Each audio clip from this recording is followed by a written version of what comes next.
Sa bawat hakbang ng buhay, tila'y may mga pader, mga balakid na wari nagsasabing, hindi ka makakarating. Sa tuwing ako'y naglalakbay, ang mga matay puno ng tanong, bakit tila kay hirap? Bakit tila walang tutulong? Pero ang laban ay hindi laging kayang sukatin. Hindi ito nasusukat sa sigaw ng iba o sa palakpak ng madla. Ang tunay na tagumpay ay nakatago sa tahimik na pagpupursigi, sa bawat pagbangon, sa bawat hakbang na hindi alam ng iba. Sa kabila ng lahat patuloy akong lalaban. Hindi man pabor ang mundo, hindi man kayang damhin ng iba ang bigat ng bawat hamon, hindi ako magpapadala. Dahil ang bawat piraso ng duda ay kalakip ng isang aral.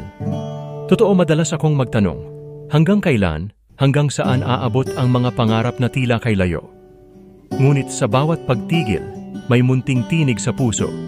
Laban pa, hindi ito ang wakas, ito'y simula pa lamang. Ang daan ay mahirap, ang hangin malamig, ngunit ang apoy sa dibdib ay hindi basta nawawala. Sa gitna ng kawalan, sa gitna ng dilim, may liwanag pa rin akong pinipiling sundan. Sa kabila ng lahat ako'y naniniwala.